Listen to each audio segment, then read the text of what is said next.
fellow travelers, and welcome to the Way of the Showman, where we view the world through the lens of showmanship.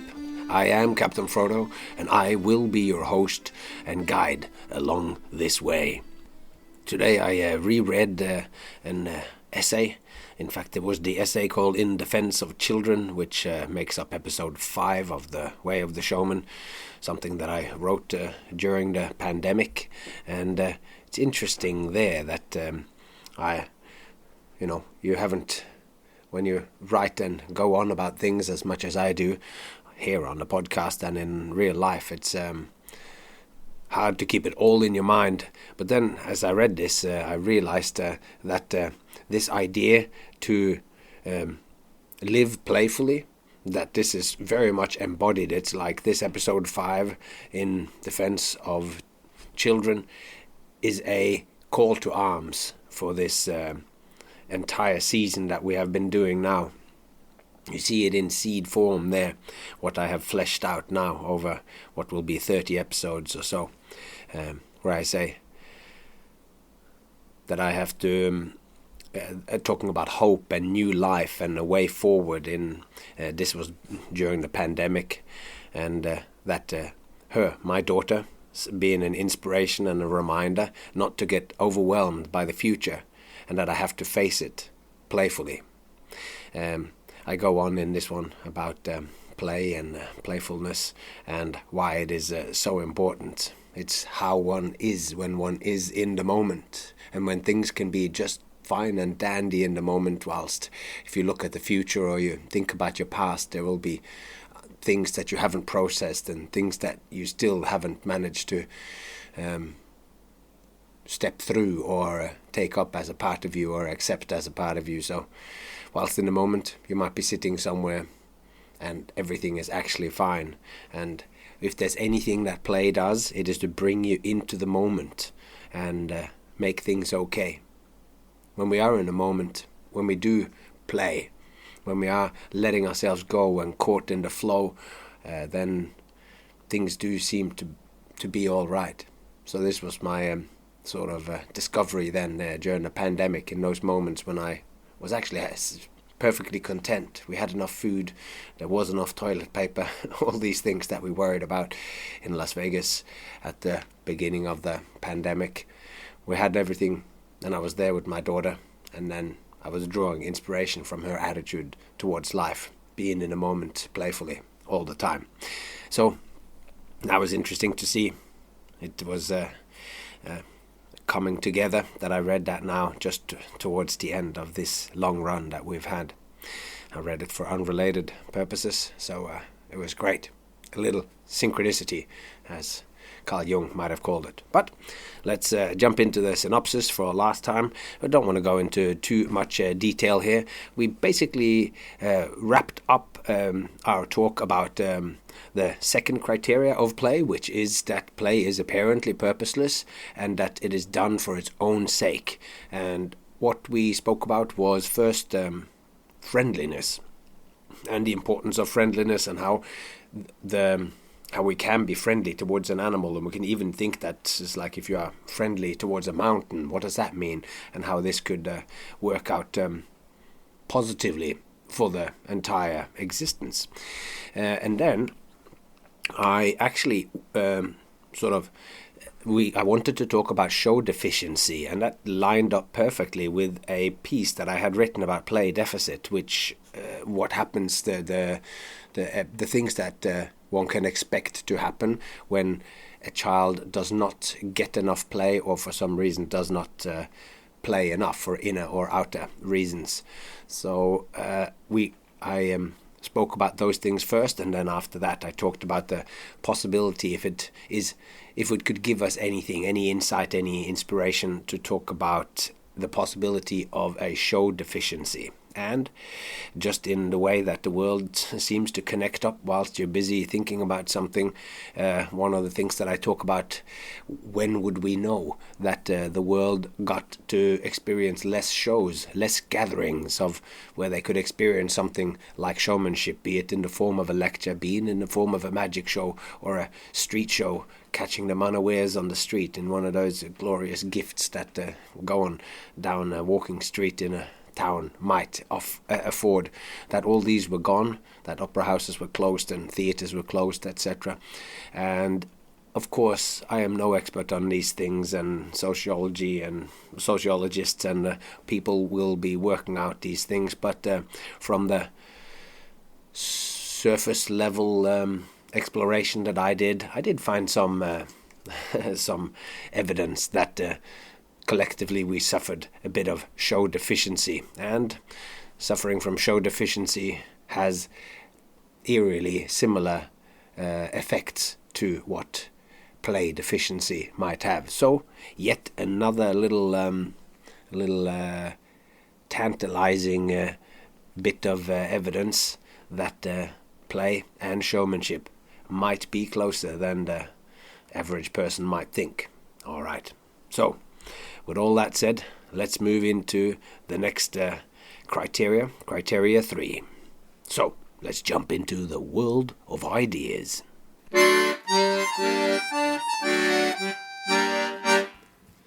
Criteria 3. Out of the 5, that's the one where we talk about play being self-motivated, thus voluntary. And I started off by mentioning something which I can't remember if I've fully quoted this before, but from James Cass's book Finite and Infinite Games, where he says, "It is an invariable principle of all play, finite and infinite, that whoever plays freely. Whoever must play cannot play." In viewing showmanship in the light of criteria 3, I see an interesting tension, a possible discord, or perhaps a disharmonic chord. On the surface, it's in full accordance.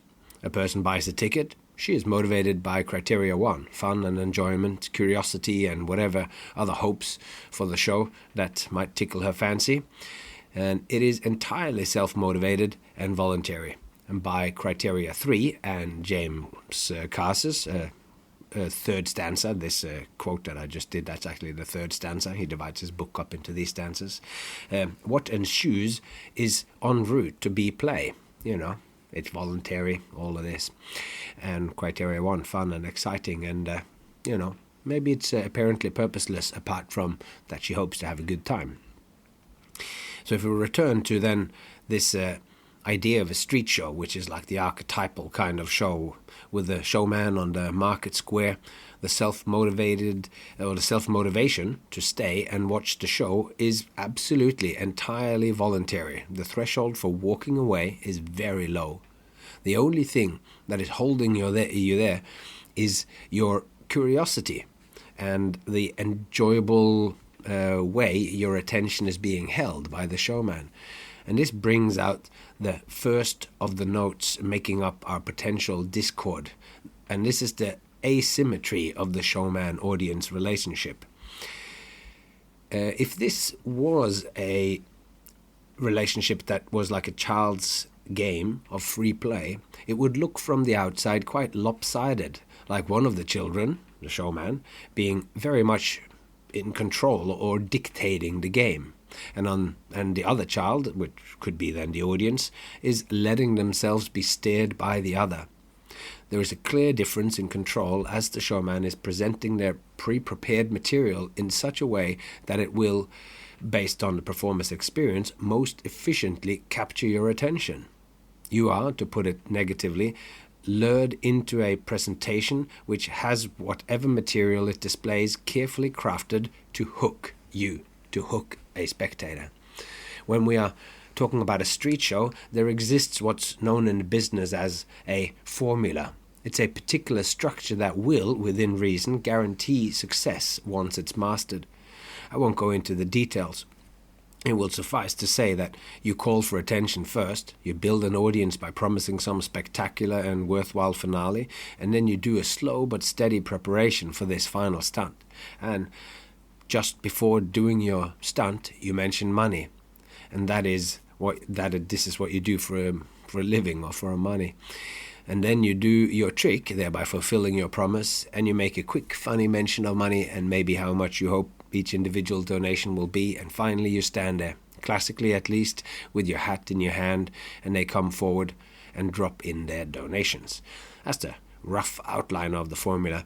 And now to the question, is this asymmetry a game? And if it is so, is it a healthy game?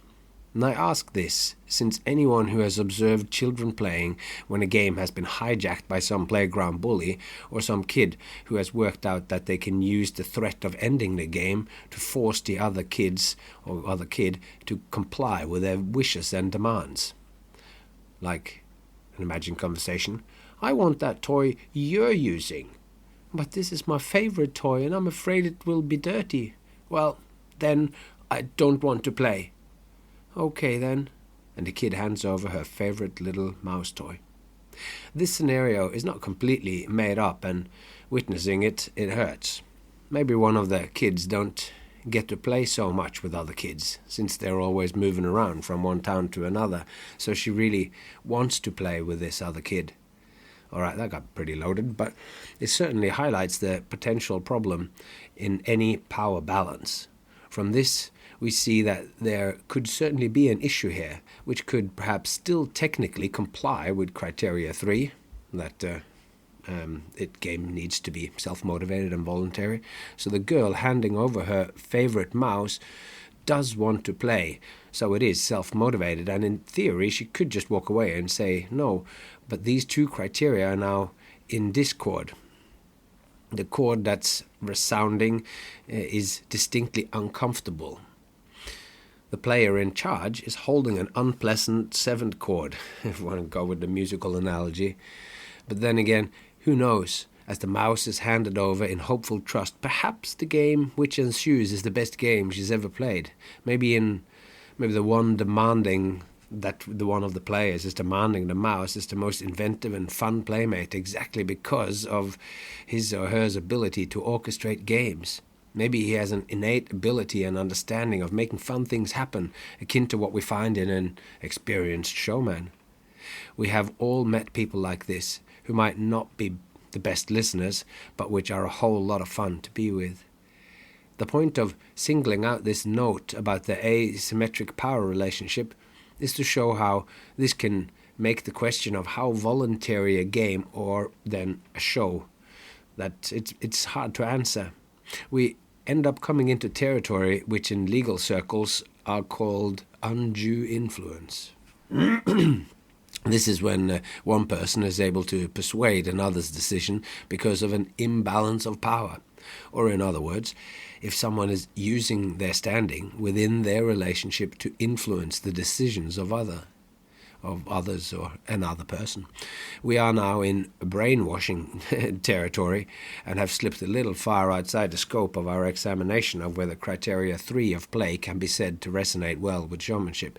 But I do believe that even though we have asked some big questions and explored the discord, it might actually be that although we have found that shows naturally has an imbalance in the power relationship we have throughout, like our examples, we've always, from both shows and a child's point of view, seen that this power imbalance is baked into both play and showmanship.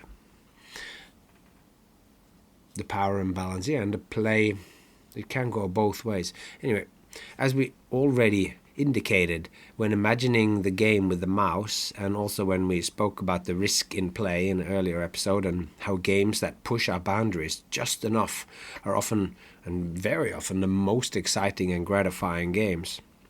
The push and pull of power and the ensuing negotiations are found in play and in shows, and sometimes these can be the most rewarding things.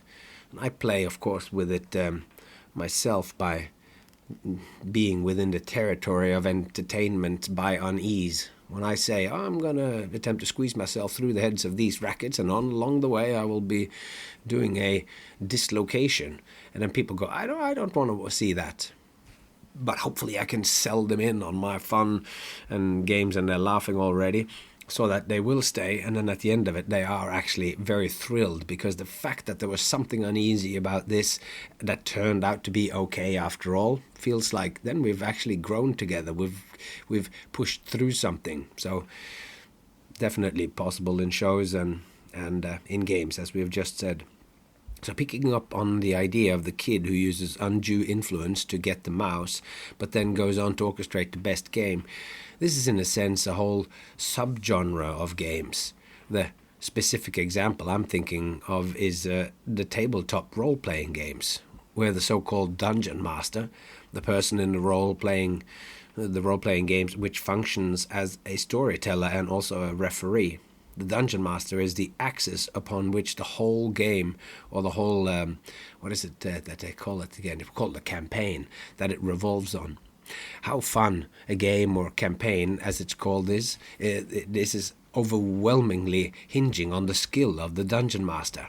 One aspect that's hard for the master is to keep track of all the rules. Role-playing games like Dungeons and Dragons have so many rules, because as we know from Criteria 4, and which we will get to in a bit, all play has rules, and the dungeon master needs to know them well enough to not kill the game by constantly having to look them up.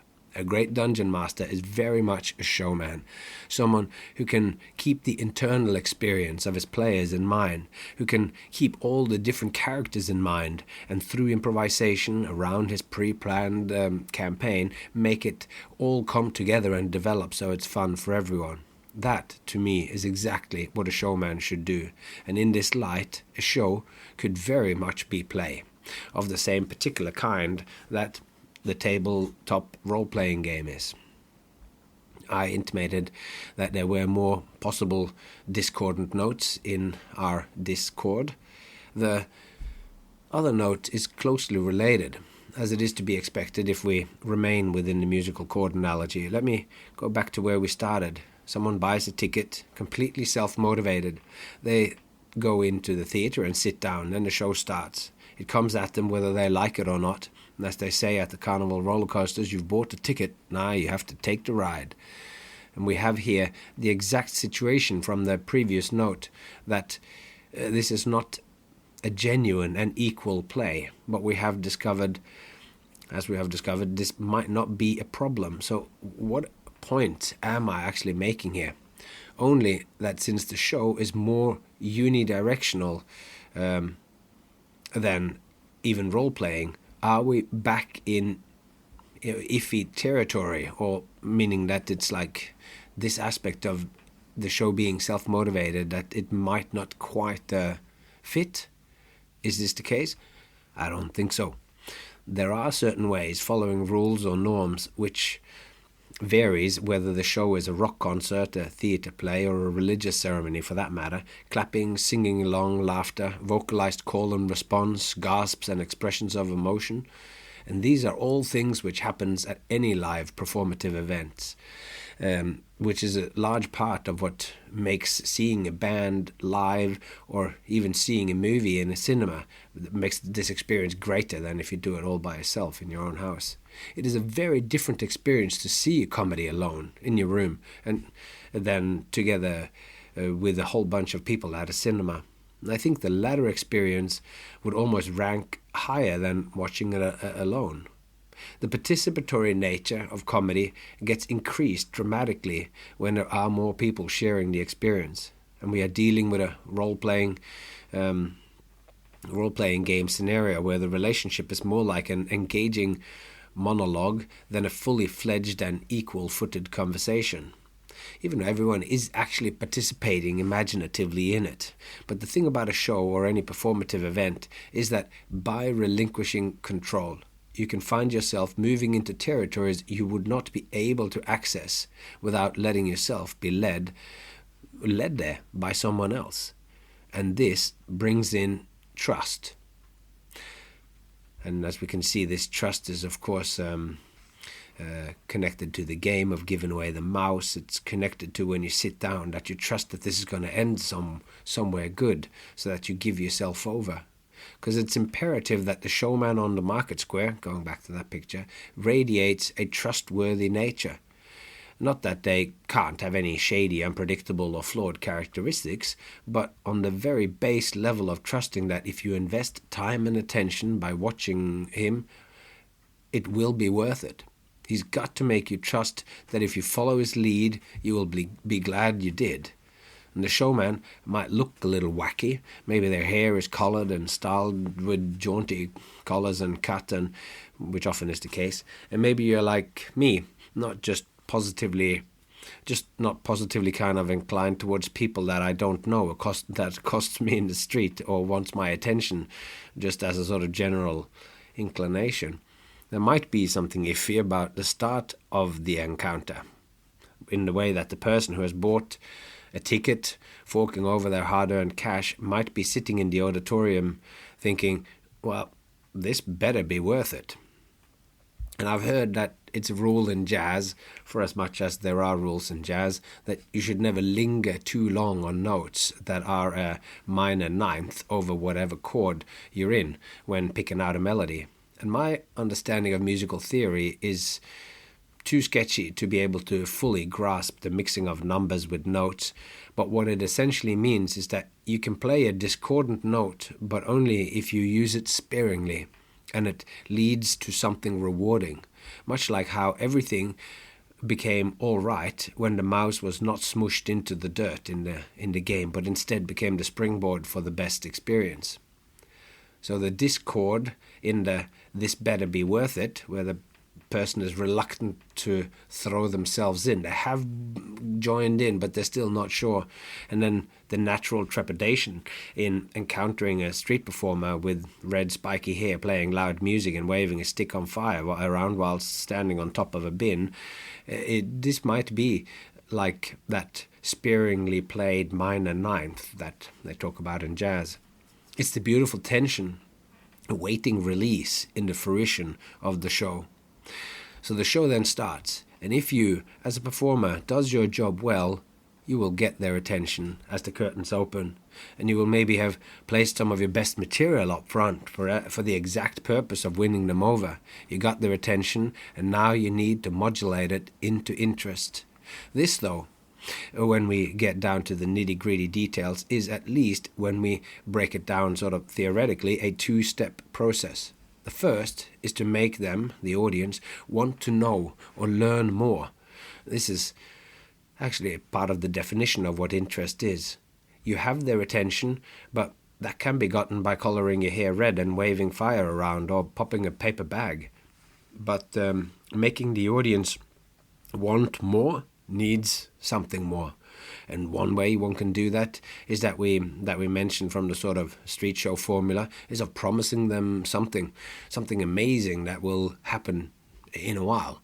But it can also be thought of as a story, or indeed it can be a story, where it is in the form of stand-up comedy, a skit, or any kind of more abstract narrative structure. Like a magician going, "Here I have a little red handkerchief. Watch as I push it into my closed fist."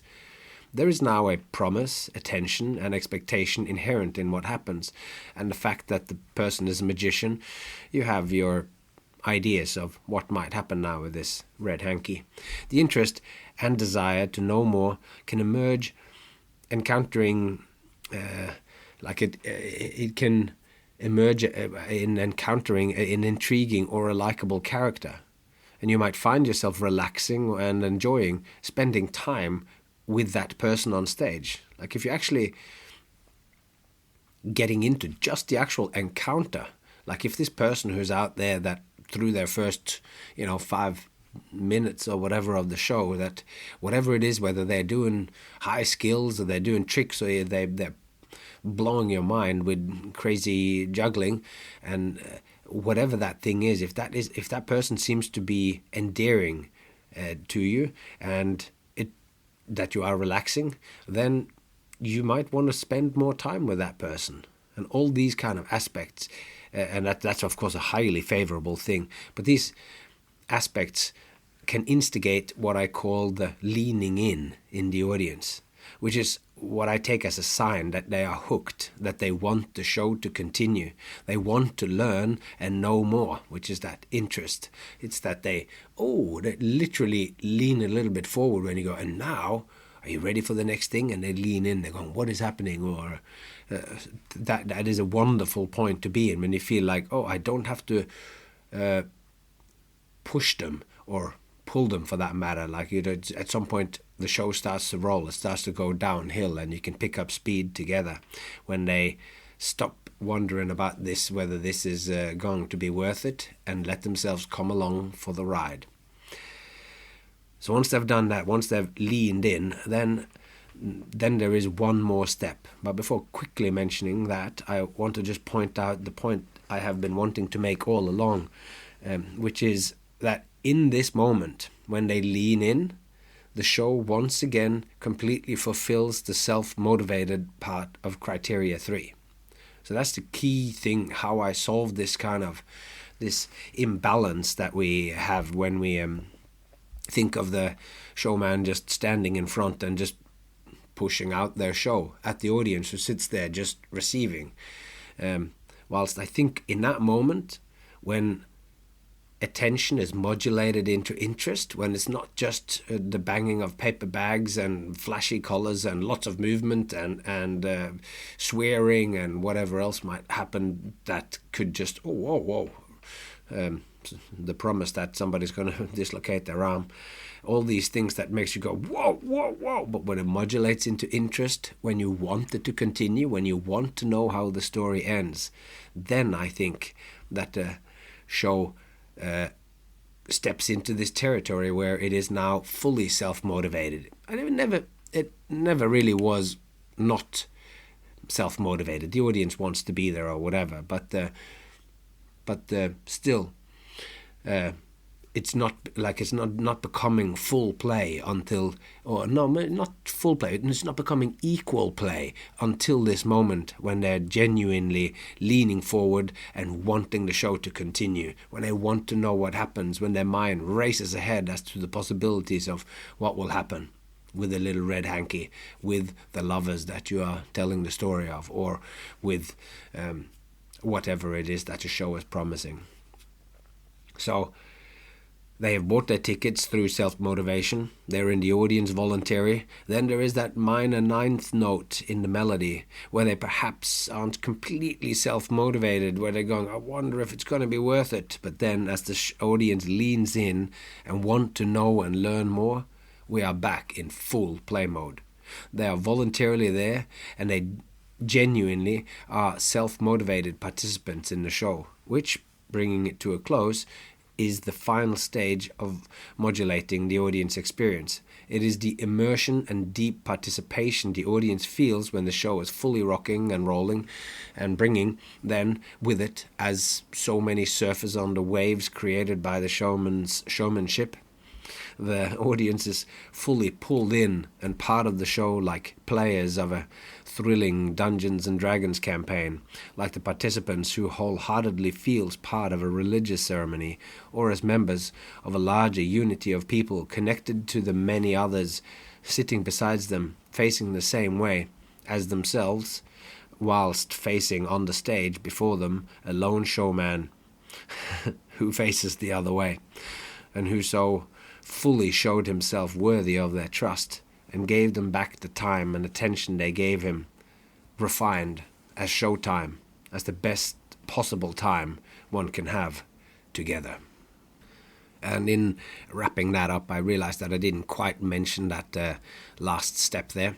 It just sort of blended in the end there, and the last step is that bit when they're leaning forward and becoming interested in how it ends. But then the last step is that full participation, where they now are together with you, creating this, creating what I call the show.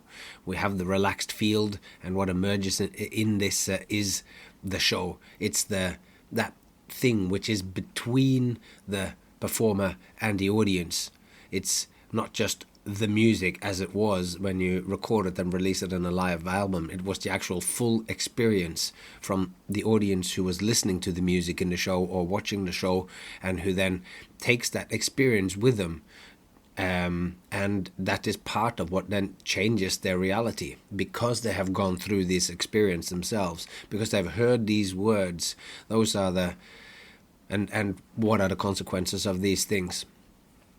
You can change your life, you can continue to go on the same thing, you can just have had fun for the moment, and whatever that will afford you, we don't know. But it's through that participation of what happens after you lean in, and then once you're sort of leaned in and you've bought into it, then you can sit or lay or stay. Then it's not about being leaned in anymore, because now you're just fully participating, you're in it. And when you're in the show, then you are playfully in it. You're looking for what is offered by the person on stage. And if it's the kind of show, stand-up comedy, I just did a stand-up comedy gig the other day, doing my own stuff, which isn't just stand-up, but and there's this element of people responding. There was a low barrier, and people are just chatting and having a great time and throwing in their own ideas. So heckling, but it wasn't, in my case anyway, it was never negative. It was just little bits of in play, and in that process there, it feels like, yeah, they are feeling themselves so part of this that it seems okay to join in, and that can have its good and its bad sides, but in my case it ended up being quite fun. But that's that final step that I almost skipped past here. So that's not quite as nice an ending as what I have here about showtime being the best possible time that one can have together, but there you have it. And now, since this has just taken half an hour, I do think that I know myself anyway, I do like it when podcasts are longer, when I know that there are longer kind of exploration of whatever it is that's going on. So we're going to make this podcast a little bit longer, and instead of separating the criteria 3 and the criteria 4, I'm going to make it into one episode. So let's just get cracking on criteria 4, which is that play has rules. As much as we would like to say that art has no rules, what we do as entertainers does have a real human connection, which grounds us in the reality of the immediate response from humans experiencing our art. Since we as showfolk are practitioners of a craft which is grounded in a participatory shared experience where human affect and the responses from the audience are vital, then we find a certain set of rules emerge from the spectrum of desired responses. If we, as we have discussed earlier, want our shows to afford our audience a gripping experience, one that captures them and invites them in, and then keeps them inside this shared reality bubble, or this relaxed field, or this area of interest, as we've all called it before, then it places certain constraints on us as performers. This is, in my eyes, an absolute necessity for all work, for work to emerge at all. If you sit in front of a canvas or step into a rehearsal room with no ideas, no tools, no tricks, and really have no limitations at all, then chances are chances are nothing happens, but the threshold to make something happen becomes more difficult, because at a deep fundamental level, work is about constraint. Only by making choices, like which tools or kinds of tricks you will use in a show or an act, or in life, if you don't know which ones of those you're going to choose to make something happen, then chances are nothing might happen. The longer you leave off making choices, the longer it takes for work to appear. Just like formulating a good and well-defined question is an absolute necessity to get an appropriate and useful answer. Taking choices, thus creating certain restraints, affords you a frame within which to create art. Once you have made those restraints, you can begin to work on the many and complex ways all the elements, such as tricks and props and tools, can relate to each other and to you, the performer. So, first we must restrain ourselves and choose something. And then we must begin to explore the relations between everything now made available to us through those constraints.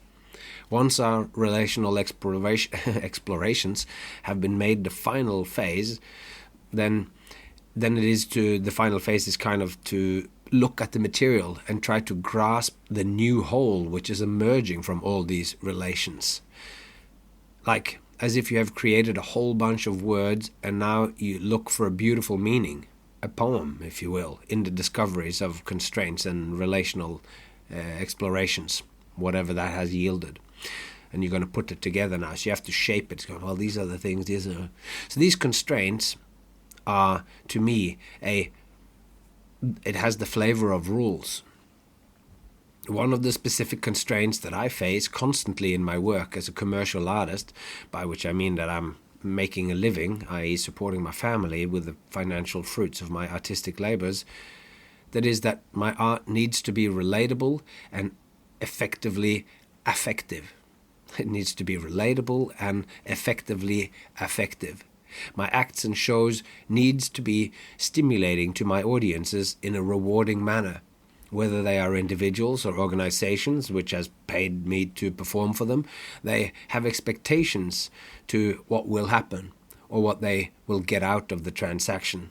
And to navigate this, my friend Jay Gilligan's idea that in creating a show, you always have to negotiate and you have to navigate what you want to do and express as an artist with what they, the audience, expects and want. A show is the resolution of these two factors. If you only do what you want to do and don't take the audience's point of view or their experience of it into account at all, you end up with pursuing ideas like doing your juggling with your back to the audience or even behind the screen so they can only perceive the sound of juggling. Well, this might be a valid exploration if the audience is in an art gallery and they're expecting some kind of conceptual art flavor to their experience. But in most other venues, the juggling act that can only be heard would be pretty much a kind of fuck you to the audience expectations, thus leaving them confused and soon perhaps bored. So in this, I find another rule. Listen to the audience, let them and their experience shape how you do what you do. So, and that is like back full circle to the constraint again that we have as a showman who wants people to be immediately engaged in what you do. Because if you are too self-indulgent or don't take that into account, perhaps they never lean in, and then maybe we don't achieve what's in the self-motivated voluntary aspect of criteria 3. In Nalle Lanela's book, The Clown Manifesto, from Oberon Books in 2015, which I have talked about multiple times, and that I first mentioned being very influential in formulating both the importance of play and connect as the two fundamental domains of a showman. And to Nalle and me, these are the two most important features for clowns, or for me, showmans. And as Nalle is writing specifically from the point of view of a professor teaching clown at Stockholm's University of Arts, and the showman is for me, because he's teaching clown there and helping people develop shows, or he was at the time of writing of the book. And there is so much overlap between Nalle and my ideas of the shape and form of how a performer presents their material or makes their shows happen, that as far as I'm concerned, the showman is a clown and the clown is a showman. Like any good metaphor, each has subtle and not so subtle unique qualities not fully shared by the other. But be that as it may, Nalle does not talk about rules or so much about rules, but he does stress the importance of the game, saying that a clown is always looking for the game in any situation. And Nalla describes that like this. What is a game? A game could be an exploration of a phenomenon or a problem that has to be solved. A game needs enough rules so that you can play, but not so many as to hinder the playing. As a clown enters the stage, he does so with what Nalla calls her bag of tricks. This is the props and routines and skits and gags that the clown can and will present. Yet the exact form that these will take will vary to a greater and lesser extent based on the games that can be found as the audience affords these games.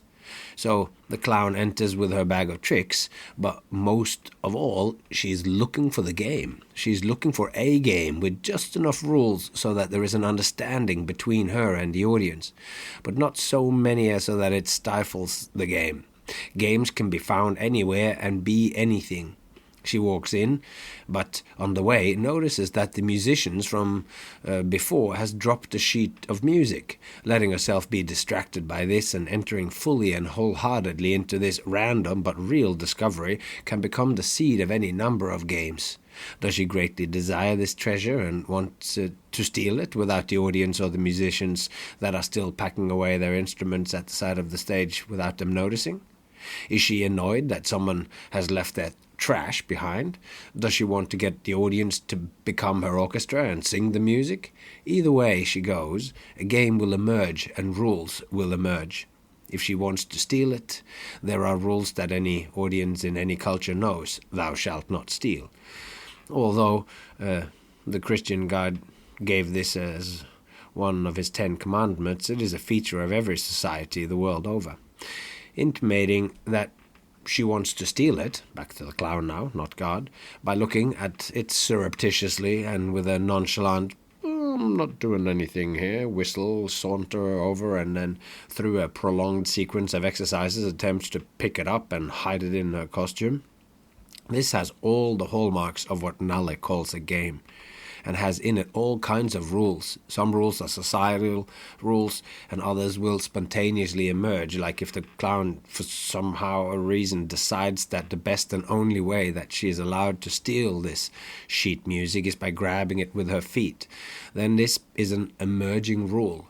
The beautiful thing, though, that Nalla points out is that just like in our theoretical exploration of the rules in play, the rules in any given game can change. And Nalla says, quote, the clown must dedicate themselves to the game, even if it changes, end quote.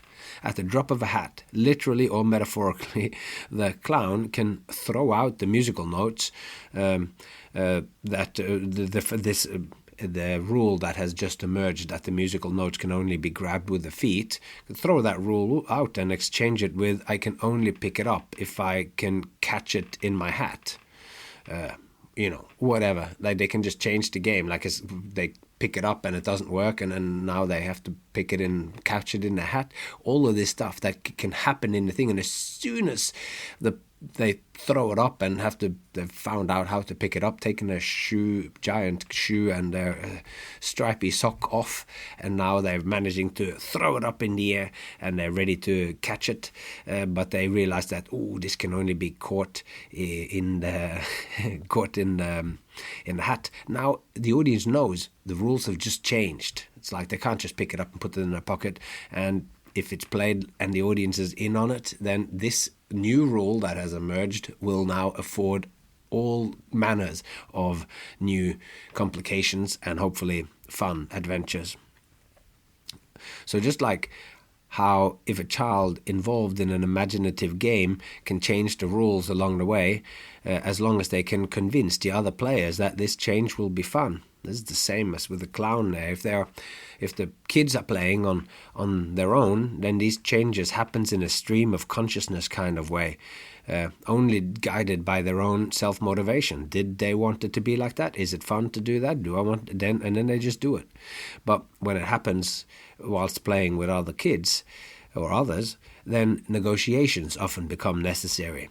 Anyone paying attention to children playing will notice that a huge part of the games, particularly in the beginning, is establishing the rules. They are literally creating the structure of the world that they will explore. All right, who is who in here? What is our relationship? Who decides whether it's nighttime and daytime? And who decides this, that, and the other? And so it's this huge setting up of games. Much like when you're learning a board game, that first, it's a little bit of a hard slog where you're reading the thing and translating out, working out what all these different parts that you've got in a box, what are they being used for? But soon after that, game proper will flourish. So in creating acts and creating shows, when we plan them, we must create and decide on the rules of our game. These rules and structures will always be present, even if you choose not to think about them. If you haven't thought it through, you might not be aware that you are constantly changing the rules in such a way as to forget that all the while the audience is seeking to understand the rules of your game or your act or your show. They are always looking for the rules. How are they to interact, they wonder. What's okay and what's not okay? Are they allowed to sit back and just watch you like a television? Not clapping, not laughing, just sitting there. Are they supposed to clap at every trick? Are you telling a story? Is there a connection between all the different things that you do? Or is it just one random thing after the other? Is it a random fusion of both that somehow hangs? And if you aren't aware of the rules of your performance, that these changes, then it could to a greater or lesser degree confuse the audience, hence get in the way for maximum fun and entertainment. The rules are the structures which makes whatever is going on in the performance make sense. It's the shared understanding, moment to moment, of what's going on. It can always change. From there only being one performer on stage, all of a sudden 6 people from the audience might be invited, or 2 musicians might appear to join in, and the rules changed, and it expanded a game we thought we were playing into an adjacent possible game. The rules can change, but there are rules, and in an important way, it's the audience grasping these unspoken rules which allows them to access the show. If they can't discern the rules, then chances are they're not quite understanding what's going on. Which is like that diminished 9 that we talked about in when we talked about criteria 3. So if they don't understand it at all what's going on, that they don't understand the rules, then that could mean that they won't experiencing it as meaningful, because there is a really strong link between understanding something and it being meaningful.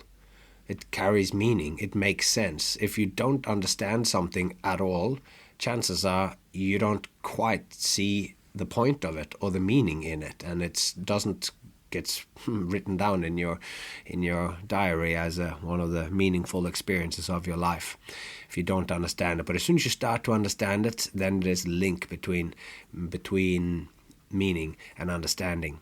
So I believe meaning isn't something which is. It is something which happens.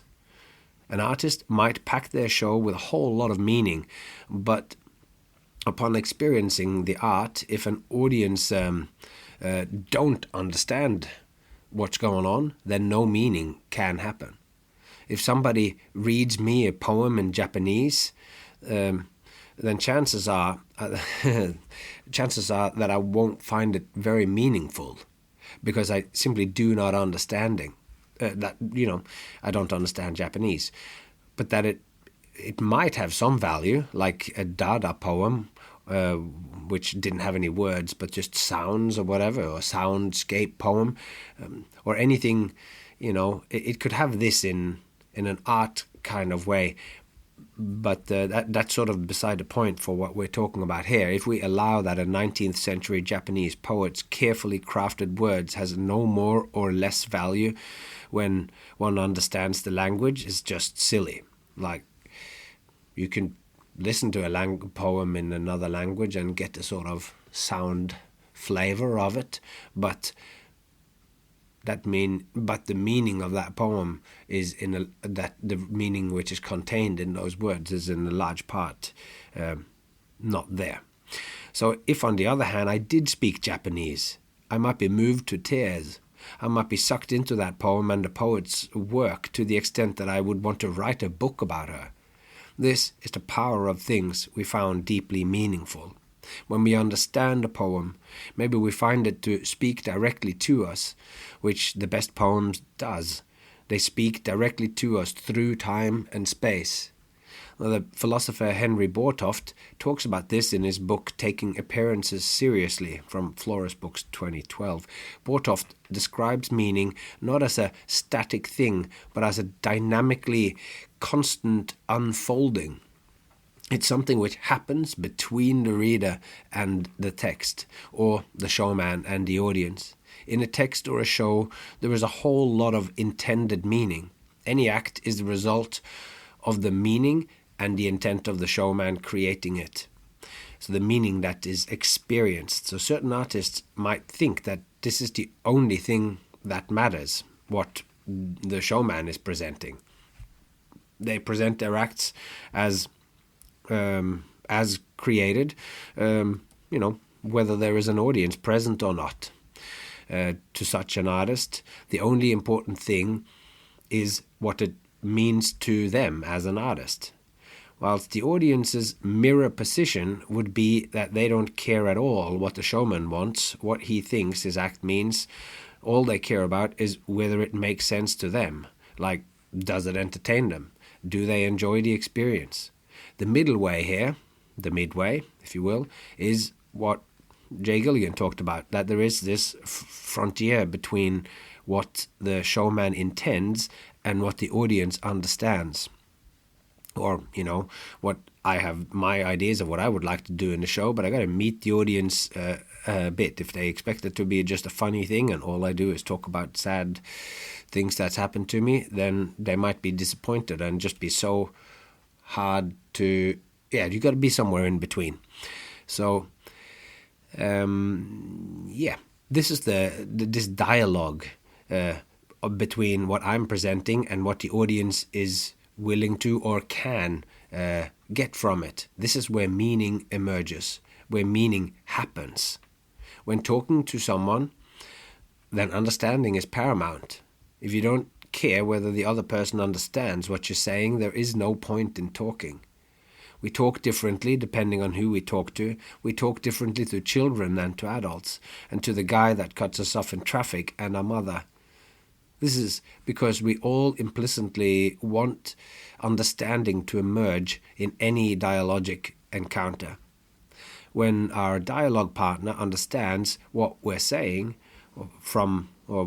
if your dialogue partner understands what you're saying, then like from your words, your gestures, your volume and your facial expressions, then they will know what you mean.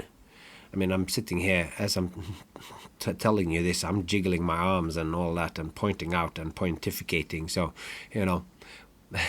just to add to that with the gesture and facial expressions. So the sum of all of your expressing will be understood in some way, and from this, meaning will emerge. And the exchange is then becoming meaningful. If we don't understand something, it is practically meaningless. The way that you choose your words when talking to an audience of children, the way you act, the games you play with them, will determine whether they understand you and find the art experience meaningful. The way this happens is through our shared understanding of rules.